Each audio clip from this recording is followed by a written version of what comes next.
अस्सलामुअलैकुम my social media family. उम्मीद करती हूँ कि आप सब लोग हिफ्ज़-ओ-अमान से होंगे, खुशबाश होंगे। चलिए जनाब शुरू करते हैं आज का वीडियो।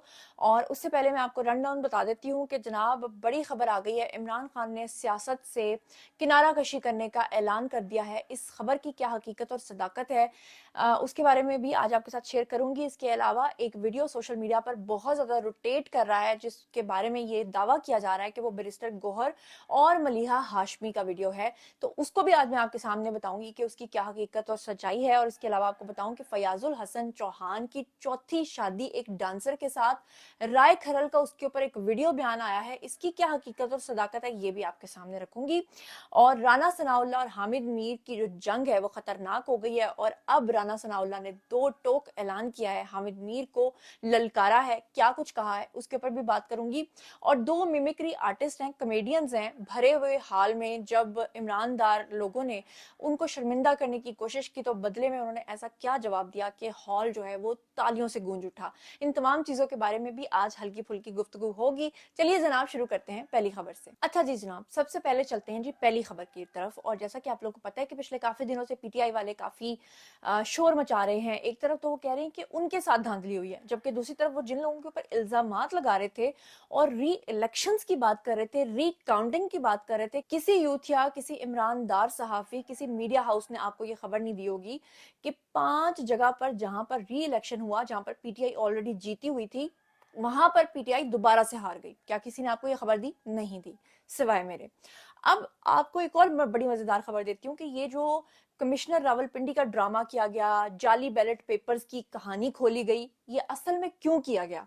उसकी वजह ये थी कि ये जो री इलेक्शंस की बात कर रहे थे, री काउंटिंग की बात कर रहे थे, उसमें जो नवाज शरीफ का हल्का NA-15 था, वहां पे भारी मार्जिन से नवाज शरीफ जो है वो जीत चुके हैं। उस जीत को मुतनाज़ बनाने के लिए ये सारा ड्रामा जो है वो दोहराया गया, ताकि ये तासुर दिया जा सके कि जनाब वहां पर तो धांधली हुई थी, बैलेट पेपर्स बांटे गए थे, जिसकी वजह से मियां मोहम्मद नवाज शरीफ जो है अगर वो प्राइम मिनिस्टर बन जाते हैं तो उनके ऊपर बड़ा इल्जाम लगाया जा सके। जबकि मैं तो आपको पहले बता चुकी हूँ कि अभी तक की जो मेरी इंफॉर्मेशन है उसके अकॉर्डिंगली जो प्राइम मिनिस्टर है वो शहबाज शरीफ बनने वाले हैं।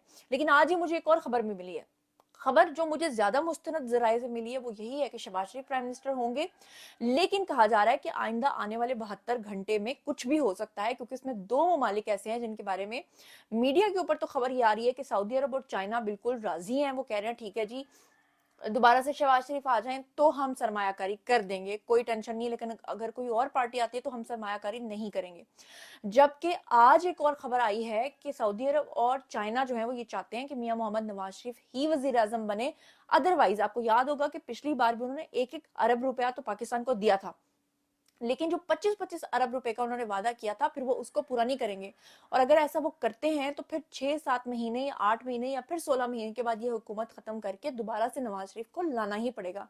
उसी की तकलीफ के चक्कर में ये सारे ड्रामे जो हैं वो आपके सामने घड़े जा रहे हैं। और ये सिर्फ आज का ड्रामा नहीं है, बल्कि इमरान खान ने 2014 में भी सेम टू सेम ऐसा ही ड्रामा किया था। उनके तो क्लिप्स में है। बहरहाल अगर वो मैं आपको दिखाना शुरू हो जाऊंगी तो फिर मैं आगे की खबरें शेयर नहीं कर पाऊंगी, लेकिन इंशाल्लाह ताला मैं किसी दिन आपको वो भी सबूत के साथ दिखाऊंगी। चलिए जनाब चलते हैं जी अब अगली खबर की तरफ। अब शेयर करती हूँ जी आपके साथ अब तक की सबसे बड़ी खबर। इस वक्त सोशल मीडिया के ऊपर ये पाकिस्तान तहरीक इंसाफ का एक ये पेज आपको नजर आ रहा होगा। ये अतर सलीम है जी, इन्होंने लिखा है कि अब तक की सबसे बड़ी खबर, इमरान खान ने सियासत छोड़ने का ऐलान कर दिया। इसके ऊपर अगर आप रीड करें तो 19 फरवरी 2024 लिखा हुआ है और लिखा हुआ है dear nation, after much contemplation and consideration of the large interest of the Pakistan, I have decided to announce my retirement from politics। यानी कि इसका तर्जुमा ये है कि ये जो कुछ भी हमारे मुल्क में हो रहा है उसको देखते हुए मैंने ये फैसला किया है कि मैं हमेशा हमेशा के लिए सियासत को खैरबाद कह रहा हूँ। इसके बाद बहुत सारे लोगों ने सुख का सांस लिया, बहुत सारे लोगों ने कहा कि वाह कमाल हो गया, कुछ लोग कंफ्यूज हो गए। तो मैं आपको बताऊं कि ये खबर जो इस वक्त सोशल मीडिया पर सबसे ज्यादा फैली हुई है, इसकी कोई हकीकत और सदाकत नहीं है। बिल्कुल वैसे ही जैसे पीटीआई वाले जो है वो जाली और फोटोशॉप्ड चीजें जो है वो आपको दिखाते हैं, चाहे वो बैलेट पेपर्स हों, चाहे वो फॉर्म 45 हो, बिल्कुल उसी तरह से उनकी जबान में जवाब देकर अब नून लीग या दूसरे जो उनके वॉलंटियर्स हैं वो इस तरह की खबर को फैला रहे हैं। अदरवाइज इसके अंदर कोई भी हकीकत और कोई भी सदाकत नहीं। मेरे बहुत सारे फॉलोअर्स ने मुझसे पूछा था, इसलिए आपको बताना ये मेरा फर्ज था जी। अब शेयर करती हूँ आपसे अगली खबर। खबर कुछ इस तरह से है कि पीटीआई के ग्रुप्स जो हैं वो टूट फूट का शिकार हो गए हैं और ज़राए के मुताबिक जो है वो पीटीआई के जो मुंतखब मेंबरान हैं उनमें 3 तरह के ग्रुप्स जो हैं वो सामने आ गए हैं, उनके बीच में फूट पड़ गई है। इसीलिए जो है वो आधे जो हैं उनमें से अफराद, जो एक ग्रुप है वो कह रहे हैं कि जी सुन्नी इत्तेहाद काउंसिल में हम लोग जाएंगे, जबकि जो दूसरे वाले हैं वो कहते हैं कि हम MWM में जाएंगे, और जो तीसरे वाले हैं उन्होंने मुकम्मल तौर पे खामोशी इख्तियार कर लिया क्योंकि वो किसी दूसरी पार्टी में जाने के लिए, उड़ान भरने के लिए मुकम्मल तौर पे तैयार बैठे हैं। जी तो जनाब, अब बड़ी इंटरेस्टिंग खबर आपको स्क्रीन के ऊपर ये स्क्रीनशॉट नजर आ रहा है। इसके ऊपर लिखा है कि मेरे सर पे चोट लगी थी, कुछ याद नहीं। इमरान खान का जवाब। ये क्या कहानी है? ये सैयद तलत हुसैन जो सहाफ़ी हैं उन्होंने एक ट्वीट किया और ऊपर उन्होंने इसको रीट्वीट किया, कोट किया। क्या लिखा उन्होंने कहा कि कमिश्नर चट्टा अब खुद को ज़हनी दबाव का मरीज साबित करने की कोशिश कर रहे हैं और कहते हैं कि मेरे ख्याल में धांधली हुई, बिल्कुल इन ट्विटर्स की तरह जो पहले फेक न्यूज़ फैलाते हैं और फिर डिलीट कर देते हैं। और कमिश्नर की सजा या जजा कानून के मुताबिक होनी चाहिए, महज बयान बदलने से अब ये काम नहीं चलेगा। और ऊपर जी कैप्शन है जी कि ये इनका पुराना तरीका वारदात है, लीडर से लेकर आम यूथिया तक सब इसी काम पर लगे हुए हैं।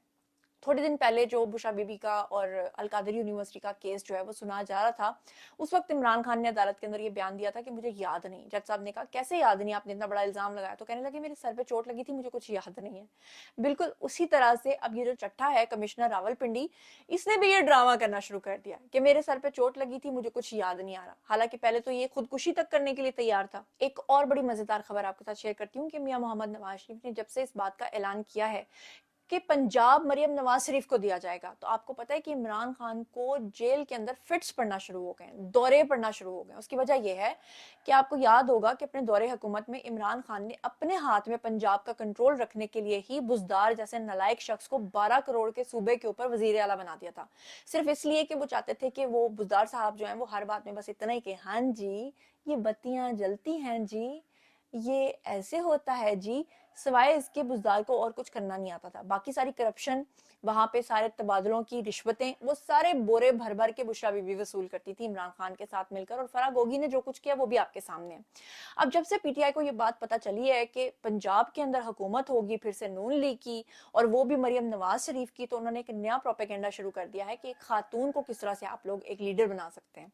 अब मजेदार बात यह है कि आपको याद होगा कि जो 2 कॉमेडियंस हैं, जिनमें से एक ही आपको नजर आ रहे हैं भट्ट साहब, और इसके अलावा ये अक्सर आपको मिमिक्री करते हुए नजर आते हैं, और अक्सर ये मिमिक्री करते हैं इमरान खान की।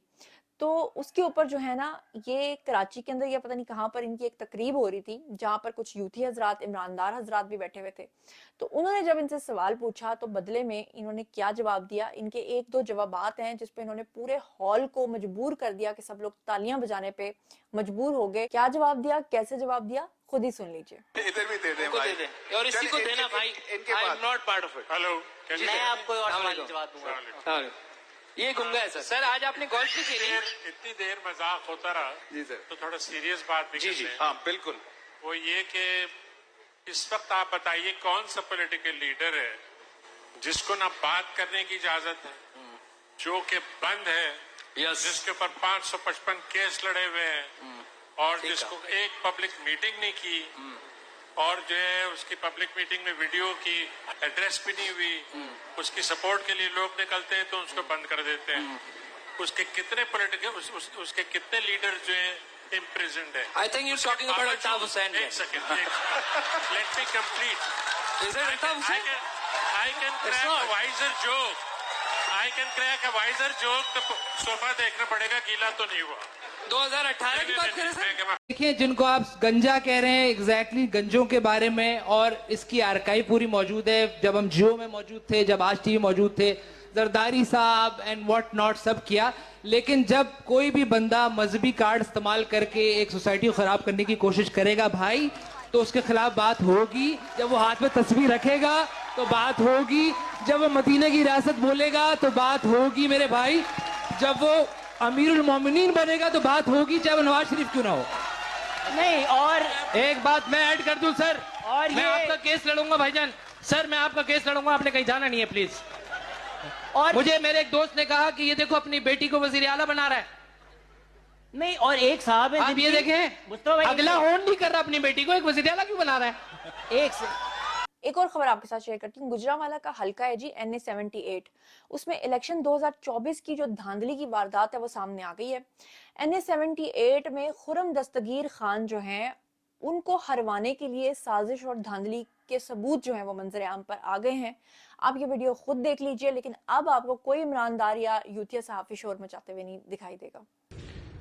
लो जी, ਇਹ PTI ਵਾਲਿਆਂ ਦੇ ਕੰਮ ਵੇਖ ਲਓ ਤੇ ਇਹ ਆਪਣਾ ਨਾ ਪੇਪਰ ਫੋਲਡ ਹੋਏ ਨਾ ਕੋਈ ਮੁਕੰਮਲ ਨਵੇਂ ਬੈਲਟ ਪੇਪਰਾਂ ਦੇ ਉੱਪਰ ਇੱਥੇ ਬਹਿ ਕੇ ਤੇ ਇਹ ਮੋਹਰਾਂ ਲੱਗੀਆਂ ਰਿਹਾ ਵੇਖੋ ਤੇ ਢੇਰ ਲੱਗਾ ਹੈ 3 ਕਾਟਨ ਇਹ ਨੀਚੇ ਵੀ ਭਰੇ ਪਏ ਨੇ ਸਾਰਿਆਂ ਦੇ ਉੱਪਰ ਇਹ ਵੇਖੋ ਇਹ ਮੋਹਰਾਂ ਲੱਗੀਆਂ ਨੇ इस तरीके दे नाल जनाब वो PTI ने लीड की थी जे। अच्छा जी, जैसा कि आप लोग जानते हैं कि बहुत सारे लोग सबूत की बात करते हैं, तो ये राय खुरक नाम का जो सहाफी है जिसने जाली बैलेट पेपर्स का ये जो सारा ड्रामा रचाया, फिर इसकी तस्वीरें मंजर आम पर आई, इसकी अयाशी की तस्वीरें, शराब पीते हुए तस्वीरें सामने आई, वहां से लोगों को अंदाजा हो गया। फिर इसकी सदीक जान लल्ली के साथ तस्वीरें सामने आई, उससे पहले जो कमिश्नर रावलपिंडी है उनके ताजगुल के साथ तस्वीरें मंजर आम पर आई। ये जो शख्स है ना, इसके बारे में कुछ लोग भूल रहे हैं। इसका मैं माजी आपको बताती हूँ कि ये जो शख्स है इसने एक मर्तबा फयाजुल हसन चौहान के ऊपर एक बहुत बड़ा इल्जाम लगा दिया था। फयाजुल हसन चौहान पे इसने ये इल्जाम लगाया था कि उन्होंने किसी स्टेज आर्टिस्ट या पता नहीं किसी डांसर वांसर के साथ शादी कर ली है। उसके बाद बेचारे फयाजुल हसन चौहान जो है वो चीखते रह गए और वो कहते रहे कि भाई पाजी मैनू माफ करो, क्यों मेरे ऊपर गलत इल्जाम लगा रहे हो, लेकिन ये शख्स बाज नहीं आया। फिर जब इसका सॉफ्टवेयर अपडेट हुआ तो इसने एक वीडियो में माना इस बात को, और वो जो कन्फेशनल स्टेटमेंट है वो आज मैं आपको दिखाती हूँ, ये जरा गौर से सुन लीजिए। अस्सलाम वालेकुम नाज़रीन, चंद दिन पहले मैंने एक ट्वीट किया था जिसमें मैंने फवाद चौधरी साहब और फैजुल हसन चौहान साहब और दीगर से अपोलोजाइज किया था। मैं उस ट्वीट को थोड़ा सा एक्सप्लेन कर दूं। मेरे सोर्सेज की जानिब से फैजुल हसन चौहान साहब पर चंद इल्जामात थे, कुछ इंकशाफात किए गए थे। वो कुछ इस तरह थे कि एक खातून एक्ट्रेस के साथ उनकी दोस्ती और उनके दफ्तरी अमूर जो थे वो इस किस्म के कुछ इल्जामात थे। मेरे सोर्सेज उन इल्जामात से बैकआउट कर गए हैं, उनकी ताहाल तस्दीक नहीं हो सकी। प्रोफेशनली और मॉरली मेरी ड्यूटी बनती है कि मैं भी चौहान साहब से उन इल्जामात पे जो मेरे सोर्सेज की जानिब से कोट किए गए थे और वो लोग बैकआउट किए हैं वहां से, मैं अपोलोजाइज कर लूं। आई अंडरस्टैंड दैट, मुझे पता है कि उस शो की वजह से बहुत सारे लोगों की दिल आजारी हुई। जी तो जनाब, अब आपके साथ एक और बड़ी घिनौनी किस्म की खबर जो है वो शेयर करने जा रही हूँ। स्क्रीन के ऊपर आपको कामी नाम का एक अकाउंट नजर आ रहा है। इनके अलावा और भी बहुत सारे लोगों ने ट्विटर के ऊपर जो है ये वीडियो शेयर किया है, जिसमें उनका मुबैना तौर पे 2 लोग आपको नजर आ रहे हैं। एक वकील है और एक जो है वो एक खातून खड़ी है, और उनके बारे में ये दावा किया जा रहा है कि खातून जो है वो मुबैना तौर पे मलिहा हाशमी है, जबकि वो जो शख्स है जो काले कोट में है वो बैरिस्टर गोहर है। और ये दोनों आपस में नामुनासिब हरकत कर रहे होते हैं जिस वक्त अचानक कोई इनका वीडियो बना लेता है। तो इस वक्त सोशल मीडिया के ऊपर ये सेंसेशन बनी हुई है कि मलिहा हाशमी और बैरिस्टर गोहर की ये जो गंदी वीडियो है ये लीक हो गई है। लेकिन बात यह है कि अगर इमरानदार और यूथिया ये सब हरकत करते हैं, अगर वो गलत खबरें या फोटोशॉप करके चीजें आपको दिखाते हैं, तो हमने उनके लेवल पर जाकर उनको जवाब तो देना है। उनके लेवल पे नहीं हम जा सकते कि हम इतना गिर जाएं कि खुदा ना खास्ता हम किसी और का वीडियो दिखाकर किसी और का नाम लगा दें। तो लिहाजा ये जरूर वीडियो सच्चा है, ये है जरूर, लेकिन ये मलिहा हाशमी या बैरिस्टर गोहर का नहीं है। और ये कोई नहीं कह सकता कि ये वो लोग हैं। ये सिर्फ और सिर्फ उनकी जुबान में उनको जवाब दिया जा रहा है, और ये वॉलंटियर्स जो हैं वो इस तरह की हरकत कर रहे हैं। लेकिन मेरी रिक्वेस्ट है कि प्लीज ऐसे काम मत कीजिए, आप दलाइल के साथ जवाब दीजिए। मैं मानती हूँ कि फितना बहुत बड़ा है, लेकिन फितना एक दिन खत्म भी होगा। तो जनाब ये था आज का वीडियो। बारिया जी आप लोगों की, आइए कमेंट सेक्शन में और बताइए कि जो तमाम सबूत और खबरें आपके साथ शेयर की हैं इन सब के बारे में आपका क्या ख्याल है, आपका क्या सोचना समझना है।